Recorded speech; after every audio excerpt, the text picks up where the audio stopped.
Thanks, Medora.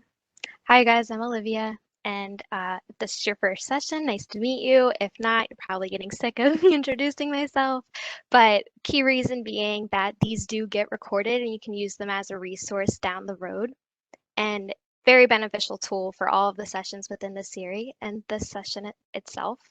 I'm accompanied by my co-host, Scott Ledford, and we'll take you through today's session. These sessions run with the session materials first, and then we'll follow them by Q&A. We have Q&As that were submitted in advance through our questionnaire, and then any questions that you guys submit throughout the session. If a slide inspires you or you want to do it all at the end, make sure you get those questions submitted into the question and answer. With that being said, let me introduce our speakers today. We have James, who's worked in a project management capacity for the state of New Jersey since 2007. James was offered an opportunity to lead the technical direction of the Disaster Recovery and Mitigation Division, responsible for overseeing Sandy's CDBG-DR funding, where he's responsible for developing IT budgets, forecasts, negotiating contracts, managing vendors, and in-house staff. James also manages IT team members, ensuring day-to-day operations of the division are uninterrupted while planning for over 30 software and hardware upgrades each month. He works closely with the finance team to ensure systems provide accurate accountability while adhering to the rigorous standards of HUD's DRGR systems. And as of 2017, James began overseeing the PMO functions in addition to several capital projects underway simultaneously at all times.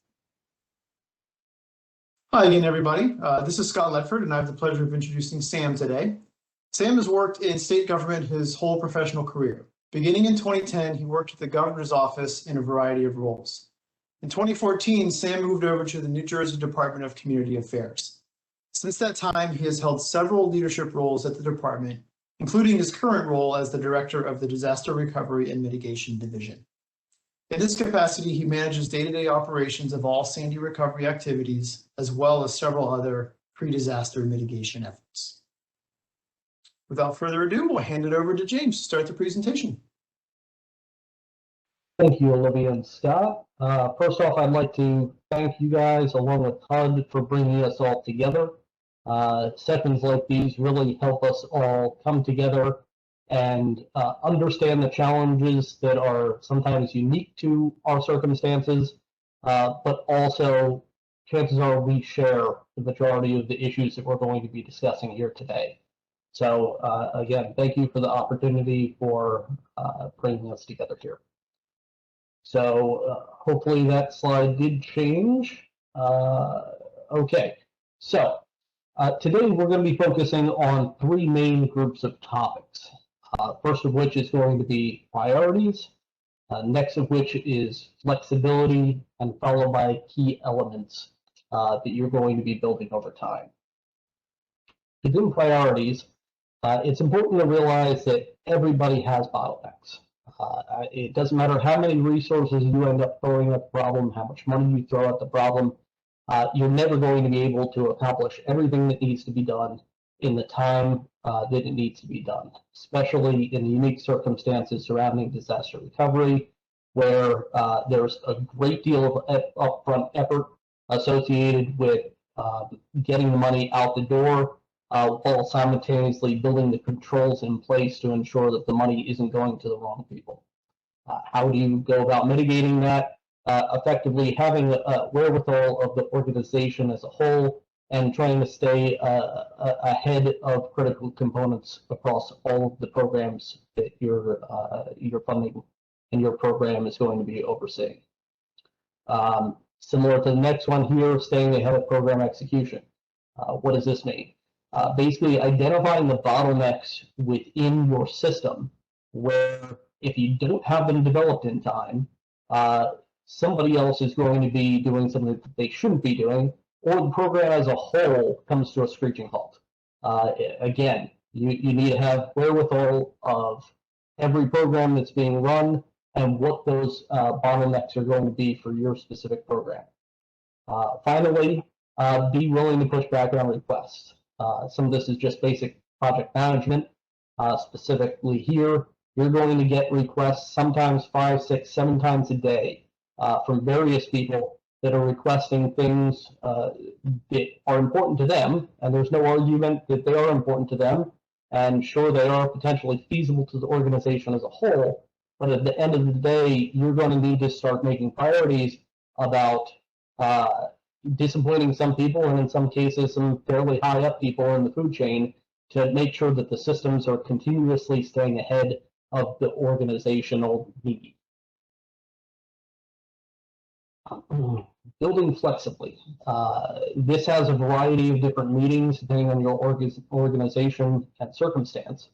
But basically, this is implying that when you are going to go and do something, having the wherewithal to understand when things are going to change and what is likely to change and how they are going to change.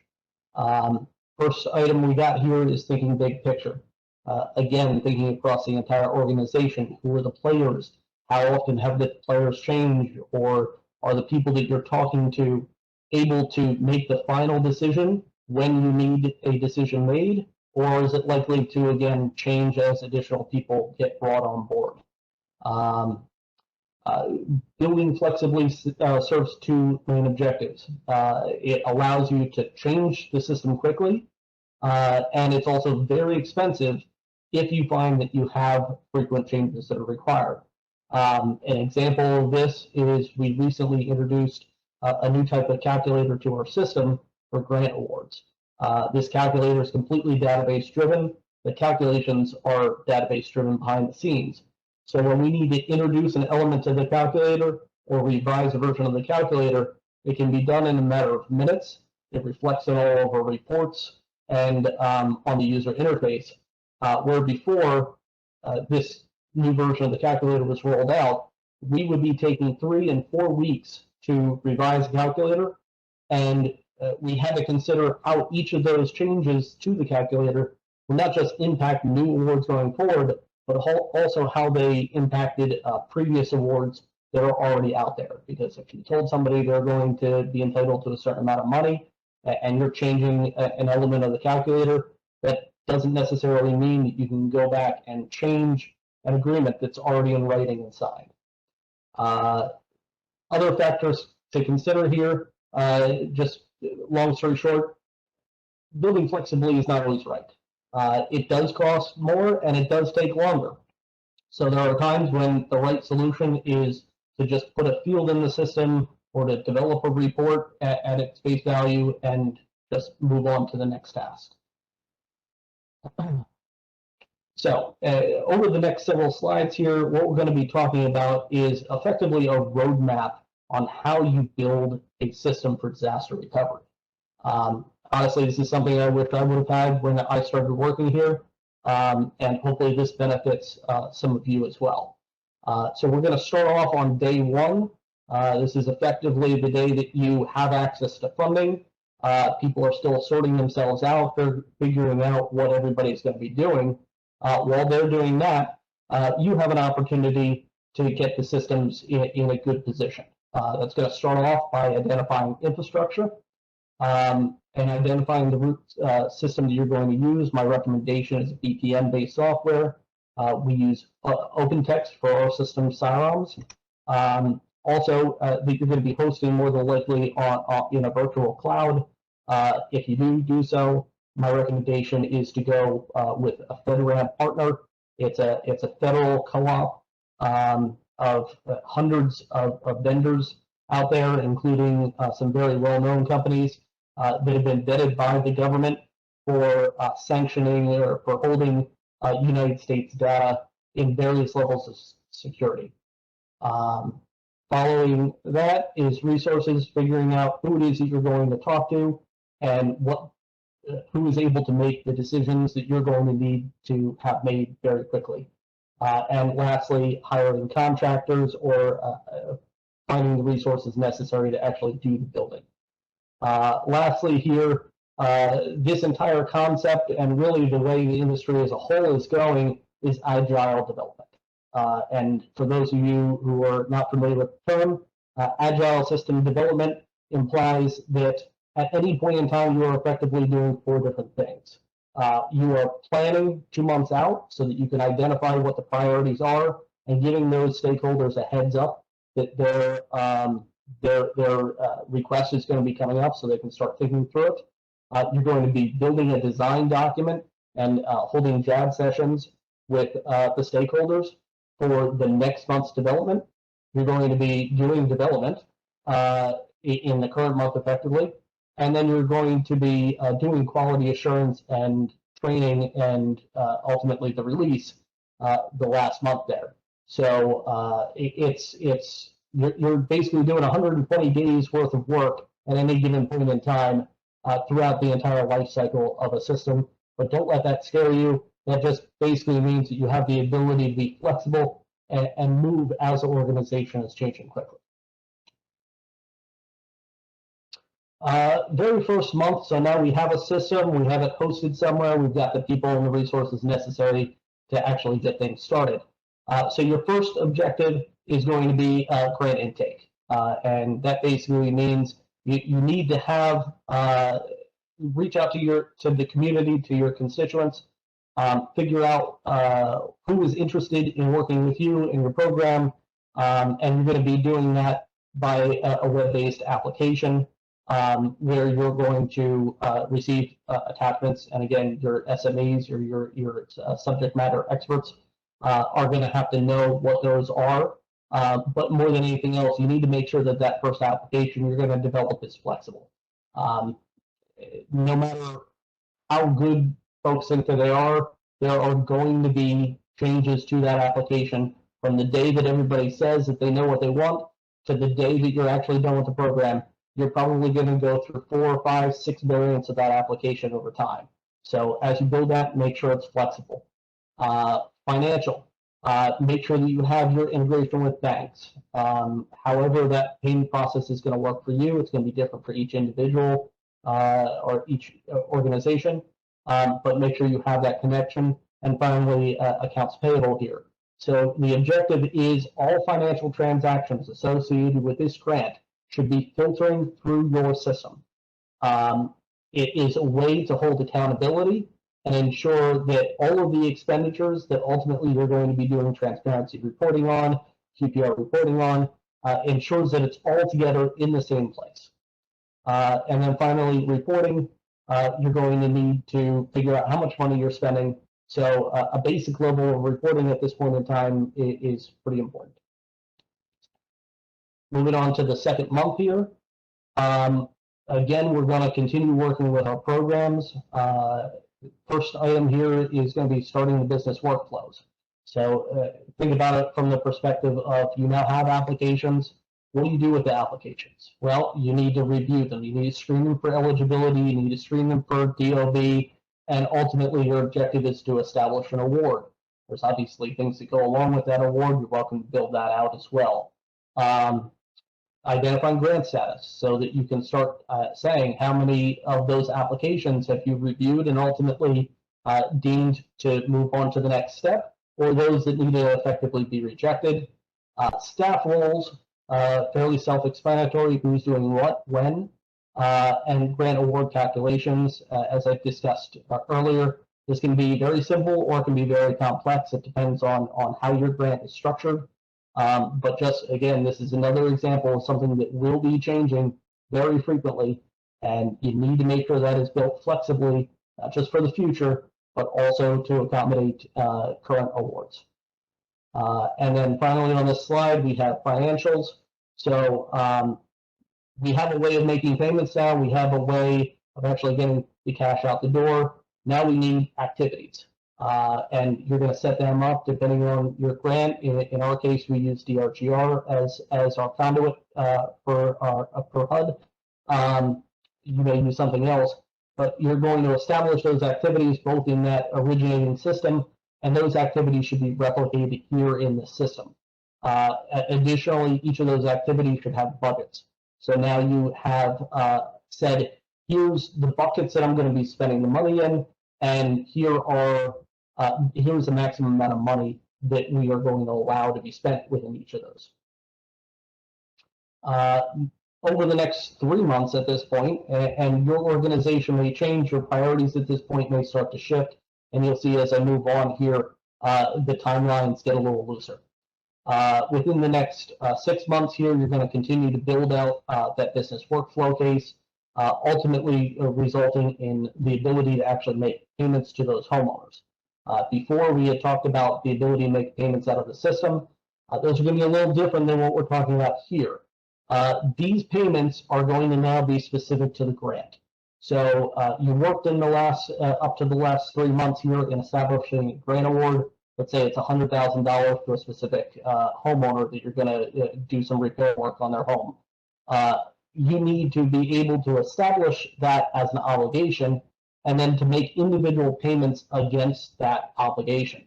And it's not appropriate to say, well, I have an activity code, which is my ceiling, because your activity code for the thousands of applications that you're probably going to get is hundreds of millions of dollars. So you need to be able to establish that payment structure and that obligation structure within each of the individual applicants' folders. Accounts payable, again, back to that same point. And finally, program reporting needs to be established as well.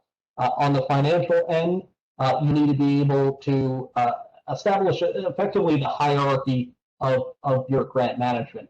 So it starts, at least for us, within grants. So again, flexibility. My recommendation is to build for more than one grant, but have the hierarchy start at the grant level, followed by, in some cases, tranches, but in our case, programs, followed by rounds.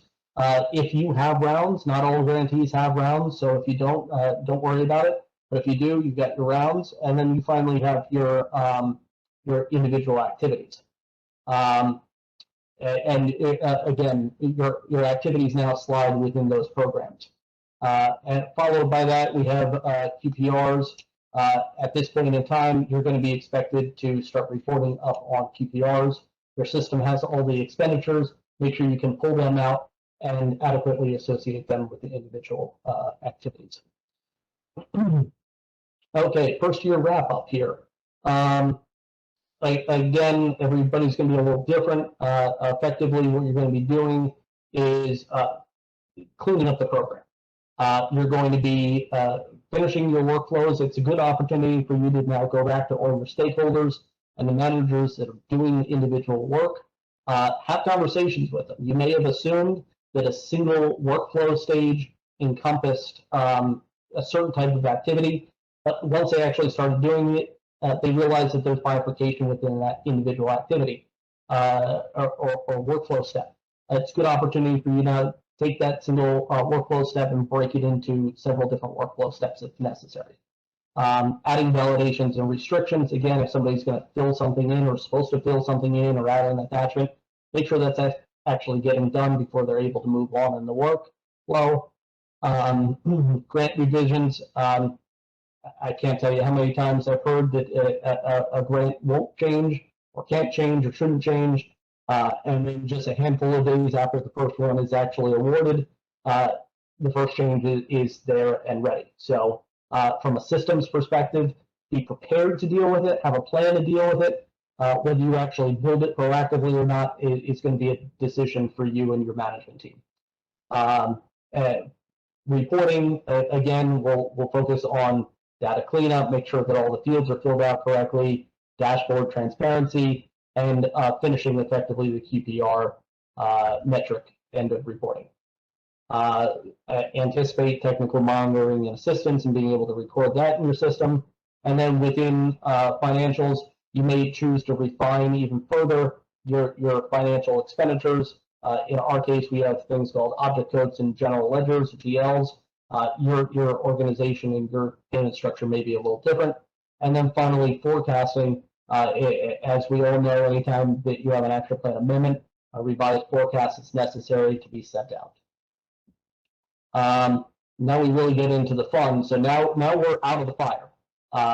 We are not necessarily every single day having 5 people come to us saying that I can't do my job unless this is happening.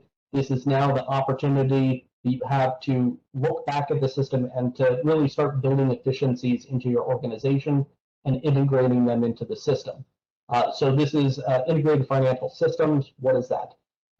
We call it IFS. Effectively, this is a way to organize your finance department, to put it in clean terms. We have in our specific grant, we are managing 3 grants over 7 rounds, over 35 programs, and over 1,000 activities. That's really light. It's probably closer to about 1,700 activities. To say the least, everything needs to tick and tie all the time. And you need a system to effectively ensure that when you're taking money away from one activity, that you're putting it back in another activity. That when you are making those movements, that those same movements are occurring. In our case, we have 3 systems. So we have the state of New Jersey's accounting system. We have our Sirens system, that's our grant management system. Then we have DRGR. So this is definitely important for you to ensure all of those things maintain consistency and are coherent and talking to each other. You can decide to build a workflow into that, critical metrics associated with the activity. So that's another thing. More often than not, especially in the beginning, you're out there, you're trying to create activities so you can segregate your financial elements. However, as time progresses, you realize, hey, our QPR reporting needs to actually encompass elements of metrics that are beyond financial, making sure that every time you create a new activity that you have the metrics associated with that. And then lastly, and this is way down the road for most of you, it's closeout. As you think about closeout, and as you think about all the individual groups that are involved in your closeout, closing out individual activities, programs, when you've got 30+ programs, there's a lot of people that need to put eyes on that before you just go and close an activity or a program. This is an example of IFS. Feel free to take a closer look at this as you have time.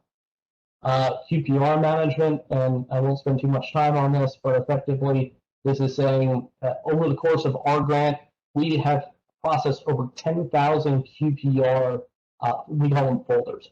Effectively, it's a combination of an activity and a QPR cycle report. There's a lot that goes into that. When you start with over 1,000 activities, you have to figure out what activities am I reporting on during this quarter? Why am I reporting on them? What kind of information do I need to supply in this QPR cycle? We built a system that actually pulls information from countless sources throughout the system and actually helps the user, helps our finance team decide what folders need to be selected and gives them the ability to overwrite that system recommendation. Next slide here is compliance and contract management. And effectively, this is to say, you as a grantee are going to have lots of contracts. Those are probably very expensive contracts, and there's probably a high chance that they get audited at some point. Having a single point where all of the documentation associated with that contract exists, and that similar to the hierarchy we just talked about on the financial end of things, this is another hierarchy that needs to exist. You have your contract ceiling, which was part of your RFQ and procurement process. You then have individual task orders potentially based on the segmentation of data. You then have purchase orders, more than likely, which is your elements of even bifurcating within your purchase orders. And then you have individual invoices. In addition to, depending on your contract, 30, 40, 50 lines within that contract. And every one of those layers has their own financial segmentation that need to be managed within. So having a single place to pull all that together and making sure that it's all ticking in time and audit-proof, or at least auditable, is very important. And finally, here on the bottom, compliance. Basically, ensure that your system is tracking what people are doing in the system. Every single time somebody touches something in our systems, we create an audit log. There are millions of audit logs that represent 2 million there. We're probably well above that at this point. But effectively, just the ability of figuring out when something changed and you don't understand why, being able to go out and figure out what was changed. And I think that does it for the deck here. Olivia? Thanks, James. So we have some good questions coming in through the box right now, and just as a reminder to add any as you think of them. For our first question that I'll start you off with, I wanted to run this one by you. So what processes do you have in place to manage costs while accounting for the policy changes throughout the program? Great. So the first response to that, I will say, is a single point of approval. When I started in the organization, we had a methodology where effectively any manager could go and request a change. Quickly gets out of control if you allow that to happen, to say the least. So you really need a centralized point of management that will help you set that that financial structure within your consulting role or your systems development, and also give you the opportunity to centralize the prioritization associated with those changes. Additionally, having a clear understanding of the effort that a specific change is going to cost. Some of this comes with experience, some of it comes with building a relationship with the group that's going to ultimately do the work. But you might have two changes that sound at face value relatively similar, one of which could cost $100,000, the other one may cost $10,000. Because of the back end structure that needs to be done. Maybe they have to bring in a new server to accommodate a certain type of integration. So understanding what that cost is going to be. And finally, as I noted earlier, the ability to build flexibly, ensure that as you have the time and the resources to do some forethought ahead of time, building it flexibly today will save you a ton of money down the road. Great, thanks, James. Next question for you. Do you have any systems procurement lessons learned? Like what should go in the scope of work? How should the payment be structured, etc.? Great question. So I will say that it is important to not be overly specific in your scope of work, especially in the beginning of your grant. You don't fully understand what it is that you need to be asking for. And yes, this is what you're effectively asking here. But the truth of the matter is every grantee is going to be different. Everybody's needs are going to be different. So trying to be reasonably generic while still being able to create a structure of maintenance and development that you can build around and control. Structuring the contract, especially in the beginning, in a time and material based methodology is going to also be very, very critical. I'm not really a general proponent of time and material contracts. I'd much rather milestone based contracts. But in the beginning, again, you just don't know what it is that you're going to be asking for. So both from your end and the contractor's end, it's difficult for either of you to accurately place out the ask. And it's a lot easier to amend or adjust a contract for additional dollars than it is to change the scope of work on a procured contract. Also, I would very highly recommend liquidated damages. If you don't have them, they're a great tool. It's effectively your stick.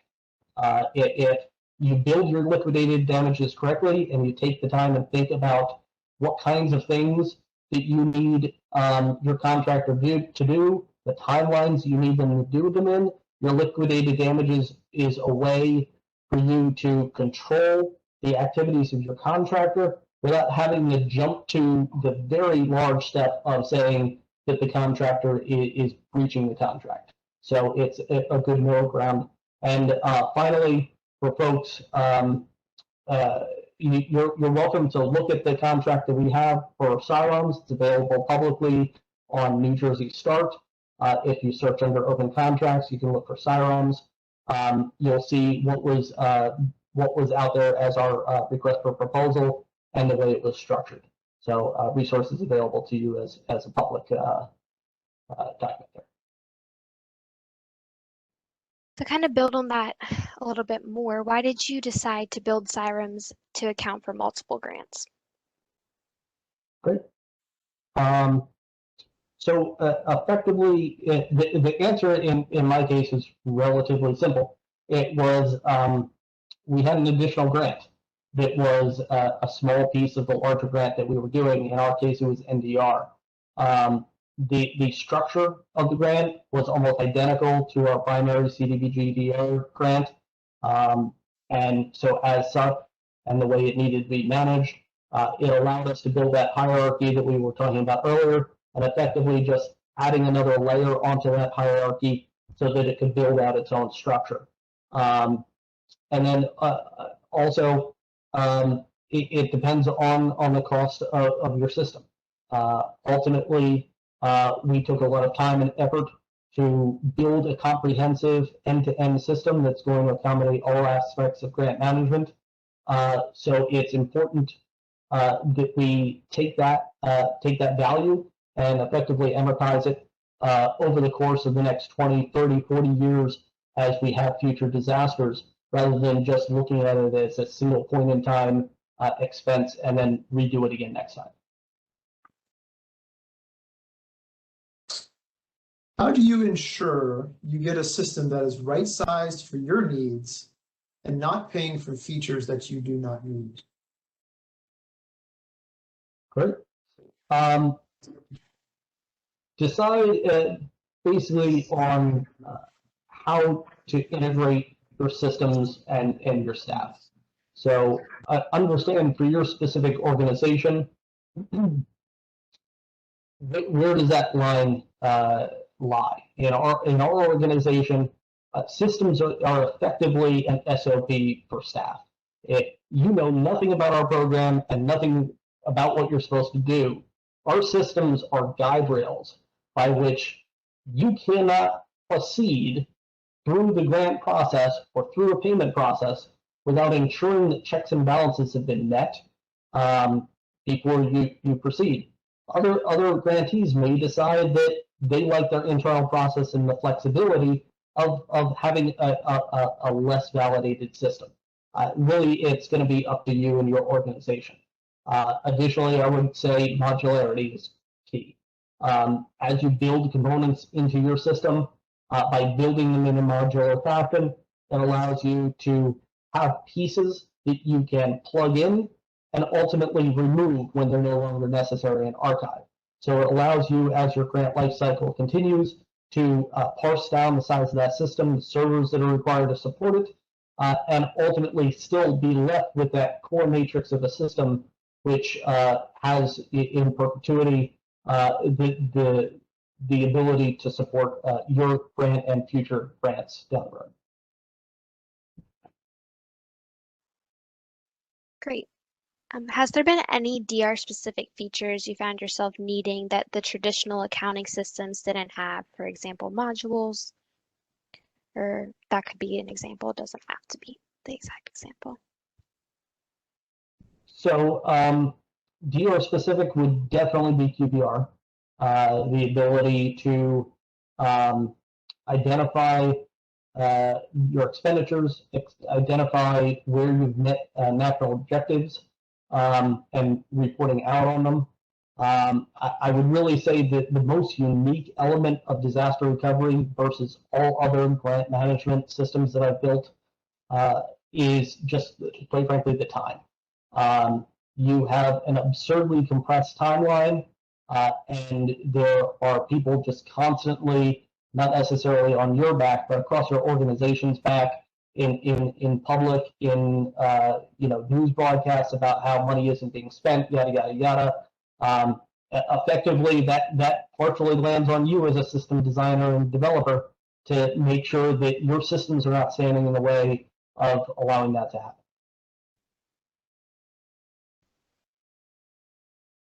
Great. We've got some great questions here. So folks, just a reminder to keep sending them in through the Q&A here. Let's see, how does your information system interact with your accounting system? And how do DR staff handle this? So our accounting system is our DR system, effectively. So if you were to look in our CIROM system, you can see every financial transaction, going, coming, budgeting, obligations, forecasting, everything is within our grant management system. More specifically to the accountants in the room here, we have a back-end integration with with several banks actually, where when a request for a payment is generated, we generate a file and we send it through basically an FTP process to the bank. The bank generates payment, sends a check out. We then have another EFT process that actually reads files directly from the bank. We then load that information back into the system so that it's not just accounting for the fact that we requested the payment, but it's also accounting for the status of those payments, check numbers, ACH numbers, and also the possibility that the financial transaction for one reason or another didn't go through, needed canceled, resubmitted, whatever the case is. So it's probably where we are. Great. Any stories about your decisions or trade-offs or lessons that you've learned that would be a great example for other DR or MIT grantees who are wrestling with the same things? Sure. So that's probably going to be dependent upon the life cycle of your organization. I'm going to take a little pride in what we've built over the last 2 years here, which is we call it PATM, but basically it is a modular program platform within our CIROM system. And effectively what that is it's an end-to-end grant management module that is blank. You can take it and you can copy it and you can put it into production within an hour. And within that modular, you basically have the ability of having an online application, the initial stages of workflow associated with application review, DOB. It has a comprehensive calculator. It has the ability of applicant interactions, organizing and maintaining attachments, internal case logs, and auditing. All of that is ready to go day one within an hour. We can have a program up and running. And then from that point, because the entire thing has been built on a back-end .NET framework, anything can change within that entire system. Again, within a matter of minutes. We can create 15 new fields that automatically show up on our data reports. We can adjust the applications on the fly. So if you have the bandwidth, I highly recommend taking the time and thinking through the best elements of everything that you've built, put them all together so that you can take that, copy it, and apply it for future programs down the road. In a very quick and modular capacity. I would say that ever since we've done that, we've already made 4 copies of that modulation within the last year alone.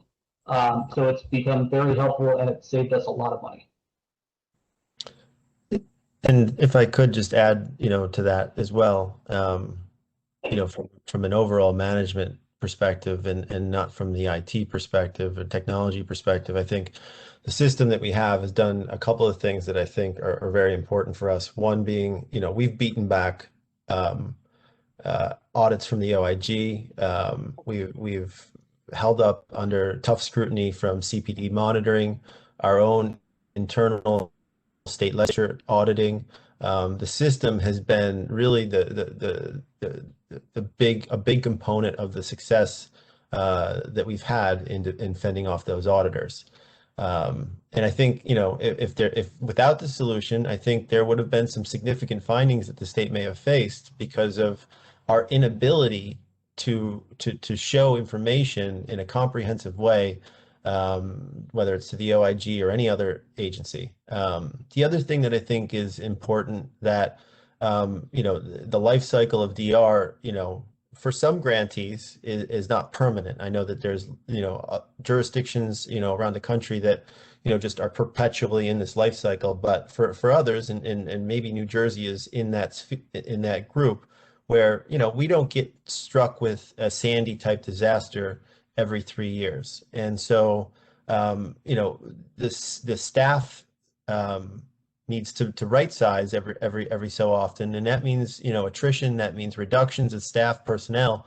But what hasn't changed and remained a constant is the system that has held together the business of our division and our operations through the life cycle of the grant, and as James has mentioned, even gotten stronger as we've gone on through this process.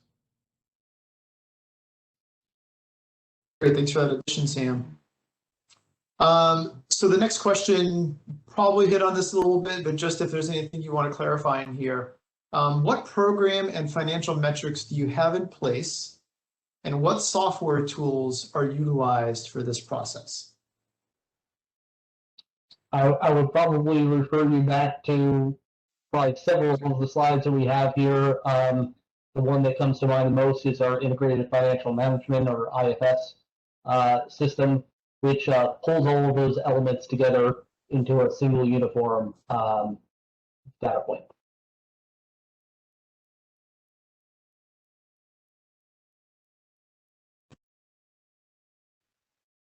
So I was trying to see if I could find that slide for you to pull up without going through them all. Oh yeah, I can pull it back up if you'd like to.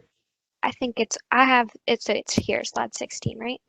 Sure, yes, that would be great. So I can, if we've got the time here, I can try to explain what it is that we're looking at. So effectively, this is the hierarchy that we're talking about here. So you've got grants, rounds, programs, and then down here below that would be the individual activities. And in our case, you can see, and this isn't a comprehensive view, this would be an element of a change associated with this. So it's a little difficult to see the full picture in this particular screenshot, but you can see here you've got your original allocation, what your current allocation is, beginning and end dates of each individual element, and that carries all the way down. Again, I don't want to get caught up in rounds. I've heard that we are potentially eliminating rounds or have eliminated rounds. It was a fun time for us, so we won't get caught up into that too much. But that same structure goes all the way down throughout the remainder of this methodology. But ultimately, when you make an adjustment, either a positive or negative adjustment, the system requires a counterbalance with other elements of the system.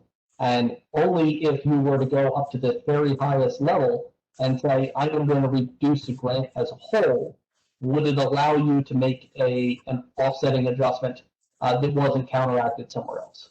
So again, this brings it all together and makes sure that everybody financially is talking the same language throughout all of your systems. Great, thanks for that extra detail. We have another question that came through on what basis do you recommend BPM software and what is your selection criteria? So the basis is fairly straightforward. It's our organization, at the very least, considers the incremental steps that an individual application needs to take throughout the course of its life cycle.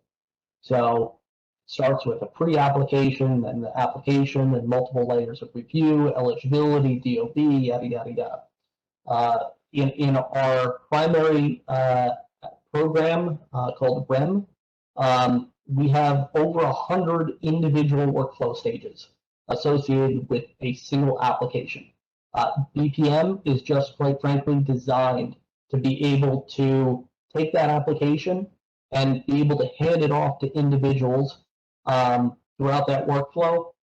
It also allows you, and you say, well, we could create a stage in any system to be able to do that.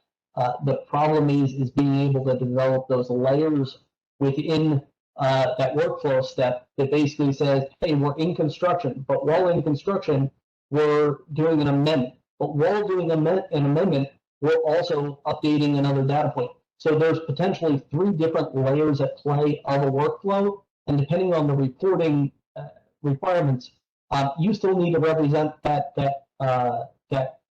application as a construction application, even though technically from a stage perspective it's somewhere else. So BPM, which is a category of software, is the right tool for that type of a job. There are other tools that may be better suited for your organization, including accounting-based systems. Ultimately, we took our BPM system, we layered .NET on top of our OpenText.NET system, and we found that we effectively built an accounting system on top of BPM, which allowed everybody to have a role in every type of module and assign those roles and limit access. And then ultimately the criteria associated with BPM, to be honest with you, I haven't been out there shopping for BPM software in the last 5 years. So there are probably better people than me to be able to speak to what the right software is out there today. I believe the industry as a whole has come a long way in the last 5 years. But I would, again, look through the slides that we've got here, think through how your program is going to integrate with the system, and ultimately make sure that your system that you've selected is able to accommodate your business needs. Great. Here's a fun one. Does all data need to be encrypted or just certain data? So, great question. I will start by saying I am not a security expert. I am a system designer. I am, unfortunately, a fair number of other things, and I do know about security, but we have people that are better suited to really answer that question that I rely on. That being said, at a 10,000-foot view perspective, the system as a whole needs to be encrypted. Forget about the individual elements of the system. The entire system as a whole needs to be encrypted. It needs to be behind a firewall. It needs security measures, protocols in place. Again, I had referenced earlier FedRAMP. Look into that. It's a federalized standard for system security and hosting security. As long as your system as a whole is behind firewalls and behind those elemental layers of protection, everything that's behind that firewall is also secure. Also, I'll add, don't have excess PII in your system if you don't need to. In our case, we don't have social security numbers necessarily in our system. So we don't have, private Department of Defense documentation in our system. So the level of encryption that's necessary really is going to depend on your specific organization, the types of documents that you are storing in your system, and I would rely on your organizational experts for system security to really be able to answer that question correctly for you. This could be a hard one for you, but it's always a good one from the attendee's perspective. But what's one piece of advice that you could give someone who's new to CDBG-DR and is overwhelmed with the system infrastructure needs? Infrastructure needs specifically. I'll lean back on my statement previous, which is I'm a designer of software, not necessarily of infrastructure. There are a lot of infrastructure needs, no doubt. I think at one point we had 64 servers across 4 different elements. So we have like a production system, a test system, a pre-test system, and a development system. And then we have that redundant in 2 different data centers. So it's no joke. And I wish I could give you more advice other than to just say lean on your experts associated with infrastructure. And when your grant starts slowing down, don't be afraid to start cutting back some of those redundancies. Over the last year, we've reduced our DR capacity. Yes, we are a DR organization. We reduced our DR capacity such that we have tapes still. We have an external, basically we're using VMware. We have external copies of our VM servers, and we're also replicating our database, our whole database offsite. So because we're kind of ending the tail end of our grant management cycle, the need for a disaster to occur and within 2 hours to be up and operational again really isn't as much of a concern for us. So we've decided to save significant money on our hosting cost to accept a 24-hour return to production scenario. So don't be afraid to make those decisions. Sometimes they're hard decisions to make. But again, your objective is to keep costs low and proportionate to the level of activity needed in your system. Great. Thanks, James. So I've actually come up with a few brief questions myself that might be fun to do a little run with both you and Sam to get your read on these. So I'm going to call this Inside the Grantee's Office in homage to James Lipton inside the actor's studio. You guys ever seen that? But so some fun questions for you. Staying within the context of disaster recovery and mitigation, of course, what is your favorite word, phrase, or concept? I'll go first, James. I'll go first. So what I think is a metaphor that I hadn't heard. It's certainly not the frequency that I heard it before I moved into the DR world was, and specifically as it relates to the system was, we're building the airplane while we're flying it, right? And it's a scary concept, and after you hear it for the 100th time, it's annoying, and it's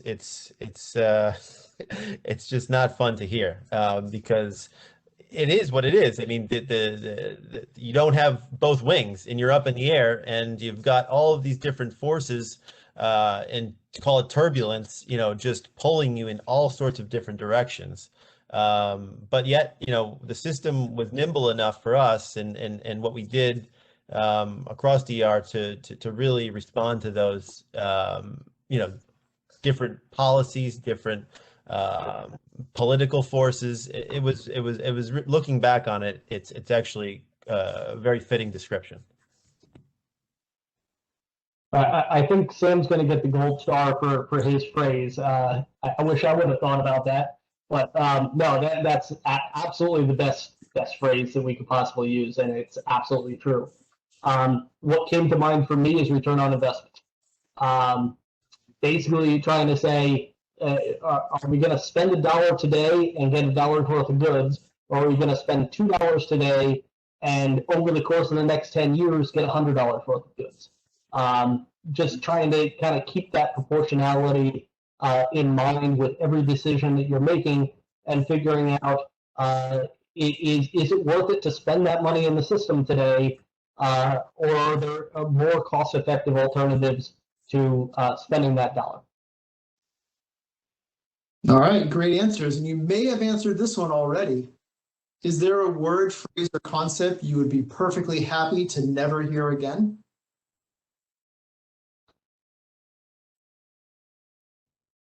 I gave you mine already. I don't know if James has any.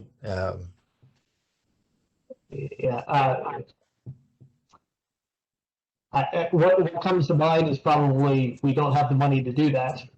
And it really pertains less to our DR scenario right now and more to my history as a project manager. And actually, to a degree, it may apply to some of our grantees out there as well that are managing smaller grants and not billions of dollars. As Sam has illustrated with his building a plane, quite frankly, while it's falling scenario, trying to build that plane while also being told that you only have enough money for 2 bolts is quite a difficult feat. And I'm a fiscally minded individual, but at some point you need to spend some money to get what you need out of a system. So having the budget to do what you need to do is something that I hope to never have to hear again.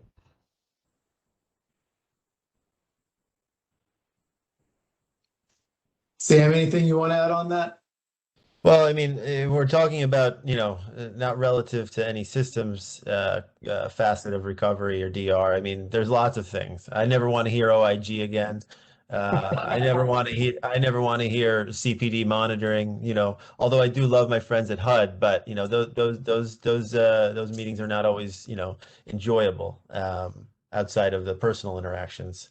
But like I said, I mean, the system eased all of that pain on us. So.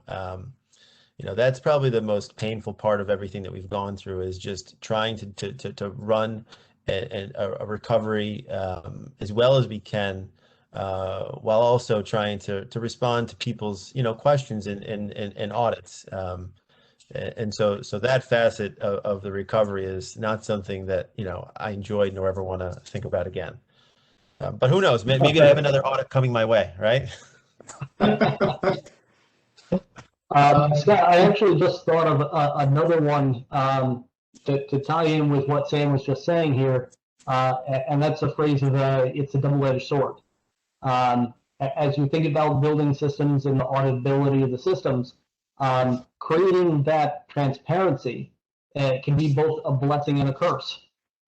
If you are not managing your organization well, if you don't have the validations and checks and balances in place, through your own policies, SOPs, so on and so forth, and you're building a comprehensive system that allows everything to be seen, it's going to be there for the auditors to find. So it's not to discourage anybody from building a comprehensive system.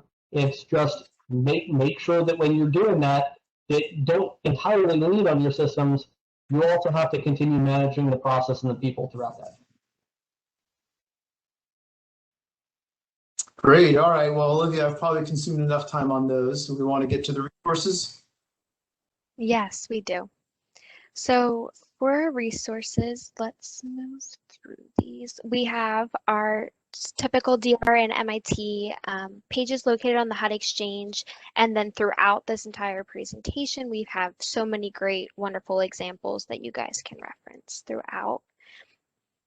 We've provided contact information for Sam and James, so thank you guys so much for putting your contact down there for others to reach you and provide additional questions or follow-up. Thank you guys so much for attending. We've made it to the end of our day 2. We've learned so much. I know that it's a lot of information all at one time, so keep up the good work of listening and having these details, and you can always reference this content on the HUD Exchange after we get it posted, and we look forward to seeing you all tomorrow. Sam and James, thank you so much for your time. You guys did an incredible job and clearly outlined a lot of your best practices and really applicable skills that everybody can use, so thank you. And thank you both again. Perfect. And so you guys can log off and have a great day.